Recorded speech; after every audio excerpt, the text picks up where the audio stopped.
From cross-country killing sprees to cold-blooded plots, these are the true stories of couples awaiting execution in the U.S., whose crimes shocked investigators and left entire communities reeling. Prepare for a look at love's darkest extremes. Charlene and Gerald Gallego. When night fell on the highways of California and Nevada, a chilling terror haunted the quiet towns and city outskirts. A married couple hunting together, their union bound by lust, violence, and depravity. Charlene and Gerald Gallego weren't just partners in life, they were predators in sync, operating as a lethal, almost seamless unit. Their reign of terror began as something unimaginable.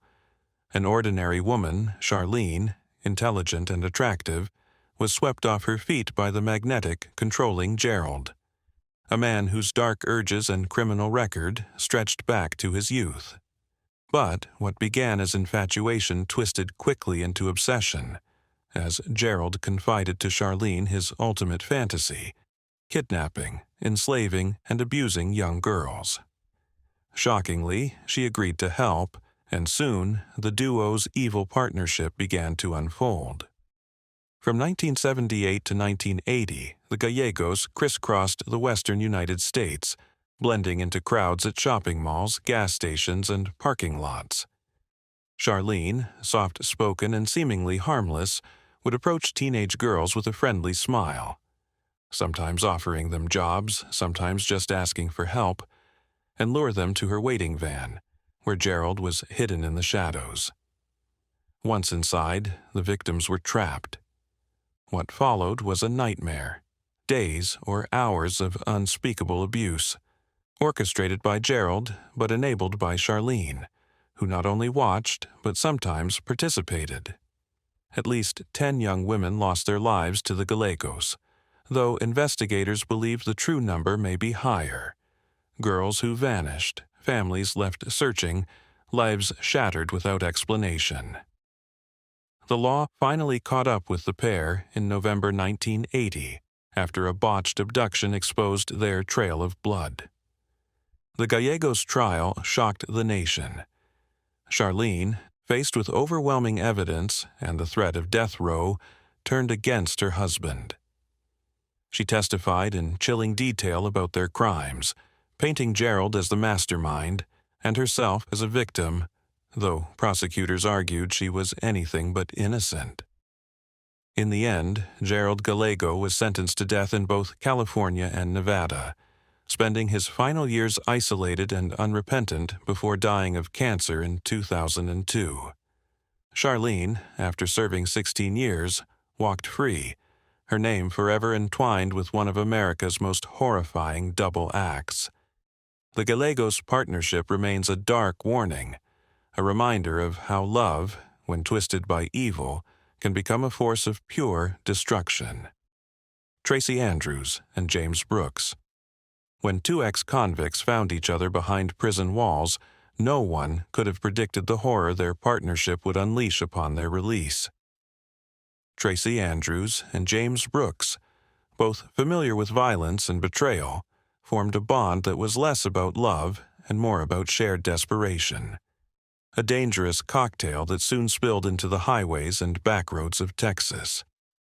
Their story is one of opportunity snatched from the margins of society, but twisted by greed, addiction, and a deadly willingness to do whatever it took to survive.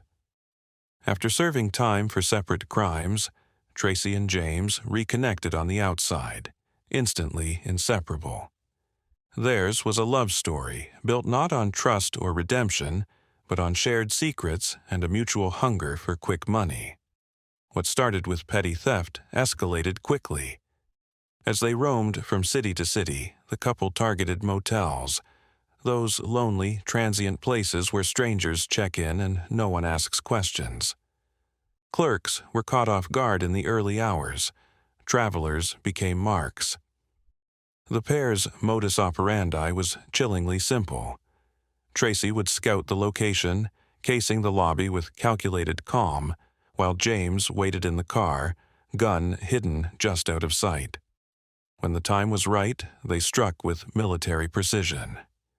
The violence was sudden and absolute. Motel employees, most working alone through the graveyard shift, never stood a chance. The killings were methodical, execution style, with no time for pleas or mercy. Cash drawers were emptied, security tapes ripped from machines, and the couple would vanish into the night, leaving behind only bloodstains and shattered lives. For weeks, police struggled to connect the dots, as Tracy and James left a trail that stretched from El Paso to Houston. Their downfall came as suddenly as their spree began. A slip-up during a routine traffic stop led to their capture. The ensuing trial was a media frenzy. Two young lovers, shackled and defiant, facing the ultimate penalty. Testimonies revealed the depths of their partnership. Codependency laced with violence, cold-blooded planning masked by fleeting affection. Each received the death penalty, their sentences a final, grim testament to the havoc they wrought. Today, Tracy Andrews and James Brooks wait on death row, living proof that sometimes, when the wrong hearts collide, the result is tragedy multiplied. Natasha Cornett and Joseph Reisner. The Appalachian Mountains have long been a setting for dark legends and buried secrets, but few stories are as haunting as the tale of Natasha Cornett and Joseph Reisner, a teenage couple whose descent into violence would shock the nation and devastate a family forever. Their partnership began as so many young romances do. Two outsiders, drawn together by shared pain and alienation. But what set them apart was the darkness they carried inside and the way it fed off each other until it exploded into violence. In 1997, Natasha, just 18, and Joseph, a year older, led a ragtag group of friends on a road trip that spiraled into chaos. With nowhere to go and nothing to lose, they found themselves at a rural Tennessee rest stop, where they crossed paths with the Lillelid family, Vidar, Delphina, and their two small children, Tabitha and Peter. What happened next was as senseless as it was savage, a carjacking turned massacre. Under the control of Cornett and Reisner, the group forced the family into the woods. Shots rang out. Vidar and Delphina were executed, Tabitha killed alongside her parents, and little Peter, just 2 years old, left for dead but miraculously survived. The aftermath was chaos. The group fled, sparking a multi-state manhunt that ended in Kentucky with their arrest. Courtroom revelations painted Cornett and Reisner as ringleaders, youthful yet utterly remorseless. Though both escaped the death penalty due to their age, the trial exposed the volatile chemistry between the two. Cornett's charismatic manipulation, Reisner's desperate need for acceptance. The judge handed down life without parole for both, while some of their co-defendants, also couples, were sentenced to die. Gwendolyn Graham and Kathy Wood. Some killers stalk their victims from the shadows, others from within the walls of trust and care. For the residents of Alpine Manor Nursing Home in Grand Rapids, Michigan, the danger wore the mask of compassion.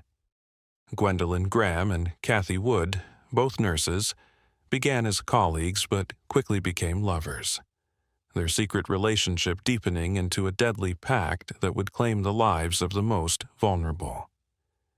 It started as a whispered dare, an unthinkable test of loyalty.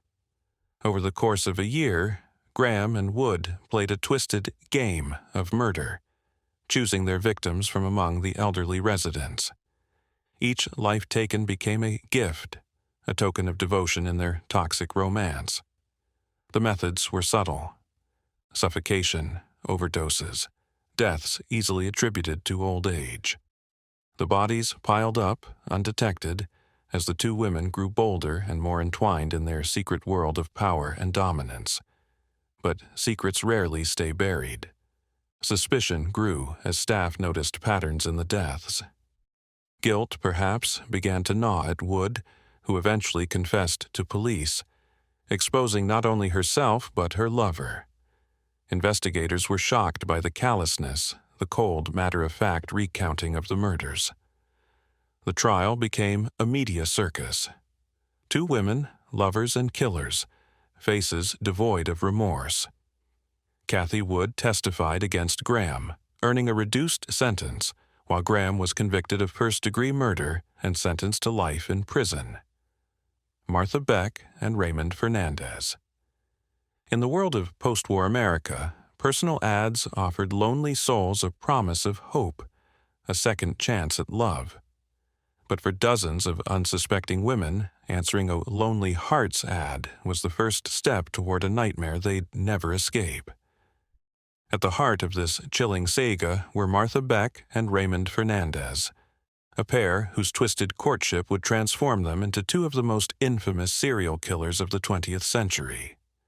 Their story began in 1947, when Martha, a nurse from Florida shamed by her weight and abandoned by her family, fell headlong for Raymond, a charming Spaniard with a penchant for seduction and deceit. Raymond had a system, scanning Lonely Hearts columns for vulnerable women, wooing them with letters and false promises. But when he met Martha, he discovered something even rarer than a trusting mark. A partner who not only tolerated his criminal ways, but became an eager accomplice. What followed was a spree that spanned states and left a trail of heartbreak and bloodshed. Posing as a brother and sister, then as lovers, Beck and Fernandez ingratiated themselves into the homes and lives of women desperate for companionship. Raymond would seduce, Martha would disarm suspicion, and when the women's suspicions grew, so did the danger. Their victims were often bludgeoned, strangled, or poisoned, their assets stolen, their families left with only questions and grief. Their crimes finally unraveled in 1949, after the disappearance of a widow named Janet Fay led police straight to their door. Arrested in Michigan, the duo confessed to more than a dozen murders, though authorities suspected the true count was higher. The public was spellbound by the spectacle, a love affair gone monstrously wrong. The trial, held in New York, was a media sensation, filled with lurid headlines and salacious testimony. Both Beck and Fernandez remained unapologetic, defiant even as the jury handed down the ultimate punishment. On March 8, 1951, the Lonely Hearts killers were executed side by side in Sing Sing's electric chair. Lovers to the last, their legacy sealed as the ultimate cautionary tale about where obsession and manipulation can lead. Their infamy lives on in books and films, a macabre testament to the darkness lurking behind the promise of love. Amanda and Michael Hayes. Beneath the surface of a custody battle, simmering with anger and resentment, a terrible plot was born, one that would end in murder, dismemberment, and a desperate cross-country attempt to conceal the truth. Amanda and Michael Hayes were at the center of this tragedy, their partnership forged not by love, but by a shared willingness to destroy anyone who threatened their carefully constructed lives. It started in Raleigh, North Carolina, in the sweltering summer of 2011. Laura Ackerson, a young mother, was locked in a bitter struggle with her ex-boyfriend Grant Hayes, Amanda's husband, over the future of their two children. To outsiders, Amanda was the supportive new wife, standing by Grant through the turmoil. But behind closed doors, the animosity between Amanda and Laura was reaching a boiling point. One evening, Laura arrived at the Hayes' apartment, expecting a discussion about custody. Instead, what followed was a meticulously planned ambush. Prosecutors would later argue that Amanda and Grant had conspired for weeks, researching methods of murder and disposal. Laura was drugged, killed, and dismembered. Her body packed in coolers and driven over 1,000 miles to Texas, where Amanda's family lived. There, in a lonely creek outside Richmond, the remains were scattered, a final, desperate act to erase their crime. The investigation that followed was a testament to the persistence of law enforcement and the power of forensic science. Blood evidence, cell phone records, and inconsistencies in Amanda's story all pointed back to her and Grant. The trial was wrenching, as details of the murder and its cover-up were laid bare. Amanda, stone-faced in the courtroom, was ultimately convicted of second-degree murder and sentenced to 20 years. Grant Hayes received life without parole. Though neither would face the death penalty, the horror of their partnership and the calculated cruelty they displayed earned them a place among America's most notorious double acts. For Laura Ackerson's family, the wounds remain raw: a young mother lost, children left without their parents, and a community haunted by the knowledge that sometimes evil hides in the most ordinary of faces. Ray and Faye Copeland. They looked like everyone's grandparents, a silver-haired couple tending cattle on a quiet farm in rural Missouri. But beneath the surface, Ray and Faye Copeland harbored a secret so dark it stunned an entire nation and secured their place in the annals of true crime as America's oldest couple sentenced to die. Ray Copeland was a drifter, always looking for an easy dollar, while Faye played the dutiful wife, until their financial troubles took a murderous turn.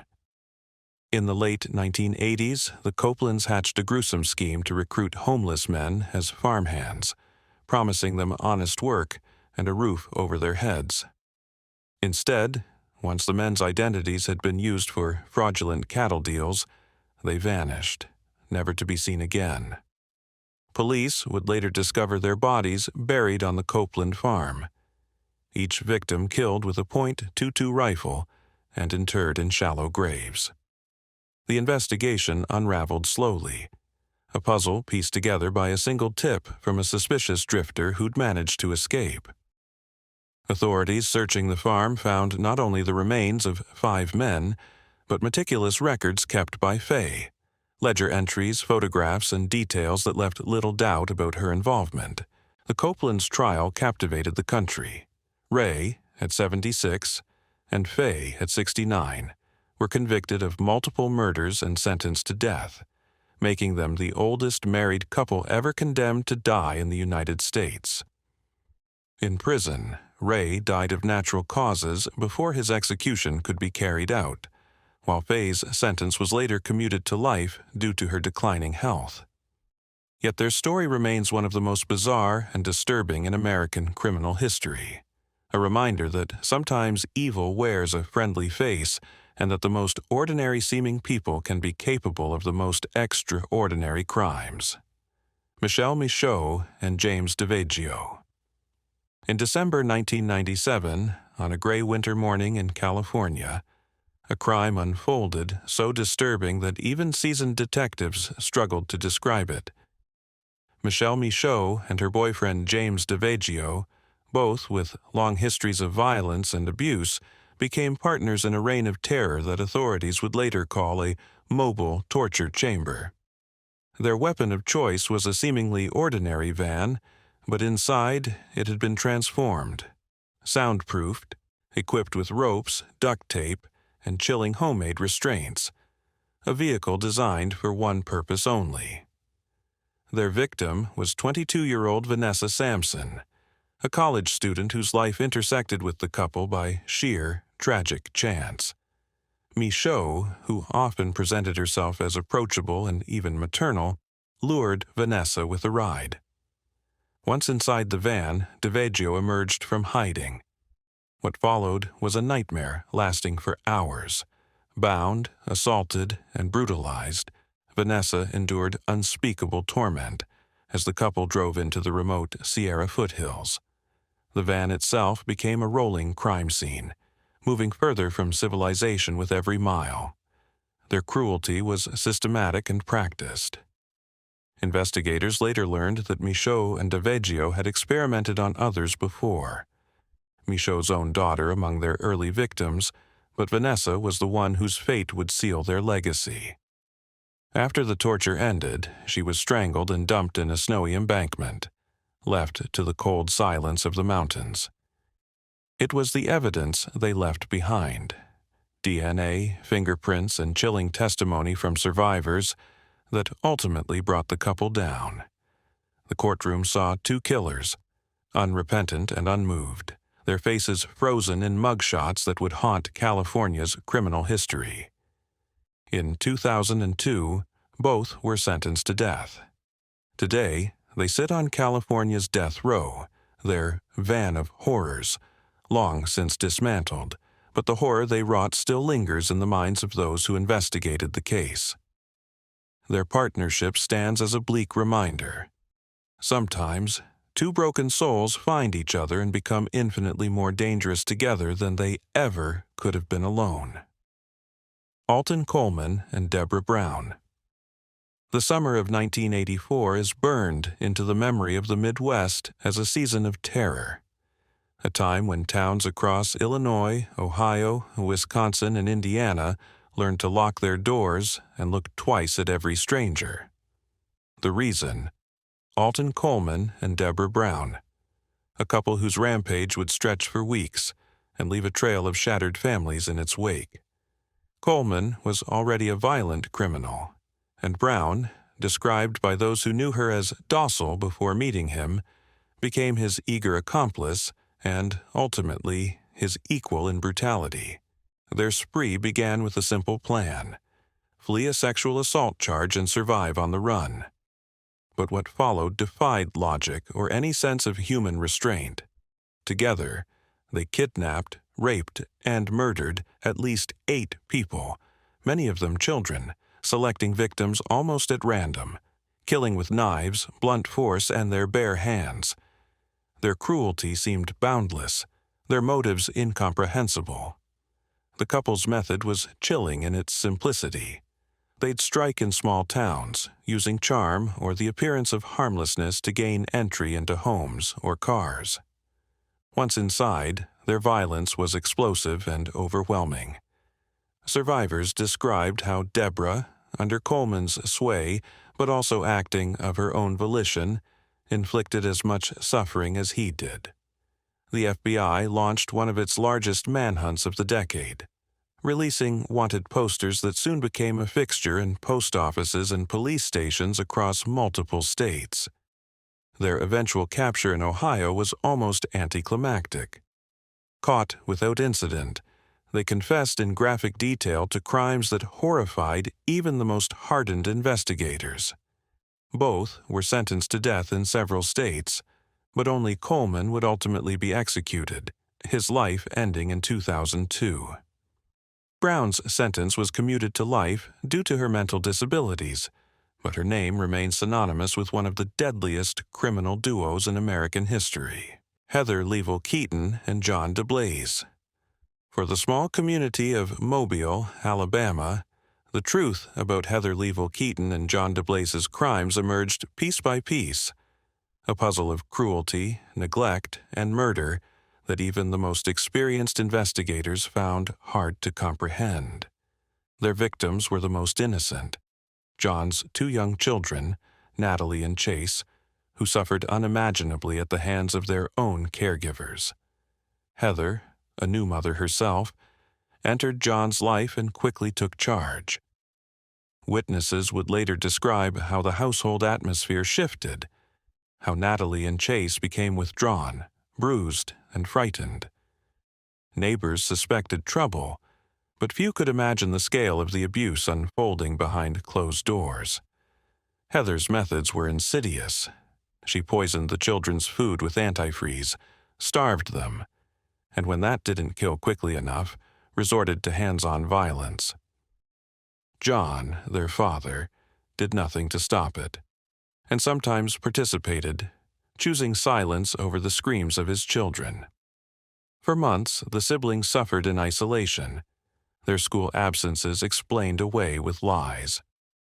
In the end, their small bodies were hidden in rural woods, their disappearance masked by stories of runaway mothers and family disputes. It wasn't until a series of confessions, first John's, then Heather's, that the horror came to light. Police and rescue teams searched muddy, snake-infested forests for the remains, uncovering a truth darker than anyone had suspected. In court, Heather became the first woman sentenced to death in Mobile County. John was also sentenced to death, both facing the ultimate judgment for crimes that stunned even seasoned prosecutors. The community grieved the loss of two children whose only mistake was to trust the adults in their lives. The Levo-Keaton and de Blase case endures as a warning, a reminder that evil can flourish in the shadow of ordinary homes, and that sometimes monsters hide behind the faces of mothers and fathers. Raymond Rousey and Julia McLemore. In the chill of a North Carolina night in 1992, what began as a simple plan for fast cash erupted into a nightmare that would claim a life and destroy two others. Raymond Rousey and his girlfriend, Julia McLemore, were an unlikely duo, restless, struggling, each searching for meaning but finding only each other. Their partnership was forged in hardship and ignited by desperation. It was Julia's idea, prosecutors would later say, to target a small convenience store on the outskirts of Greensboro. She knew the routine, the cash flow, the vulnerability of a lone clerk working late. Together, they mapped out every detail: who would drive, who would handle the gun, how to split the cash and disappear before anyone could react. But what they hadn't accounted for was the way panic and violence can spiral in an instant. On the night of the robbery, Rosie entered the store, face shrouded, gun trembling in his grip. Julia waited outside in the getaway car, heart pounding with adrenaline and fear. The clerk, 33-year-old Howard Covington, complied with demands, opening the register, handing over the money. But something snapped. A single gunshot echoed through the store, cutting short Covington's life and setting off a manhunt that would end in tragedy for all involved. The trial was swift and relentless. Evidence tied both to the scene: Julia's planning, Rosie's finger on the trigger. The prosecution painted a picture of a couple united by greed, indifferent to the value of a human life. In 1993, Rousey was sentenced to death, his fate sealed. Julia's sentence was later commuted to life, but her name remains forever linked to the senseless loss of an innocent man. Raymond Rousey was executed by lethal injection in 2004. Julia remains in prison, haunted by choices that ended not just one life, but the future they once imagined together. Their story stands as a stark reminder: sometimes, a single act of violence can shatter far more than its intended target. Cynthia Kaufman and James Marlowe. In 1986, California was already reeling from the chaos and violence that marked the decade, but few could have predicted the trail of devastation left by Cynthia Kaufman and James Marlowe. A couple bound not by love, but by mutual addiction, rage, and a thirst for destruction. Their story would become legend in true crime circles, a cautionary tale of how two lives colliding can unleash untold horror. Cynthia Kaufman grew up in a world of instability and violence, desperate for escape. When she met Marlowe, a charismatic ex-con with a volatile temper, the attraction was instant and overwhelming. But their union quickly turned toxic, fueled by drugs, dependency, and shared contempt for society's rules. Their crime spree would span a single bloody month, but its legacy would last for decades. They preyed on women with chilling efficiency, 4 in all, each targeted for their vulnerability and each suffering unimaginable brutality. Kaufman, once seen as a victim herself, became an active participant, luring victims and helping to cover up the crimes. Marlowe, for his part, reveled in the chaos, each murder escalating in violence and cruelty. Their arrest came when police discovered belongings of the missing women in the couple's possession, alongside evidence of a dark, ritualistic streak. The trial exposed the full horror. graphic testimony, confessions, and a portrait of Kaufman as both manipulated and manipulator. She became the first woman sentenced to death in California since the 1970s, her fate mirroring Marlowe's as both were sent to death row. With the state's execution moratorium, they remain in limbo, a chilling reminder of what can happen when love curdles into something deadly. Thank you for joining us on this deep dive into some of America's most chilling criminal cases. Our goal is to inform, not sensationalize, and to shine a light on how justice is served. If you found this video insightful, don't forget to like, subscribe, and hit the notification bell. Stay tuned for more gripping true crime stories. And as always, stay safe, stay curious, and stay aware.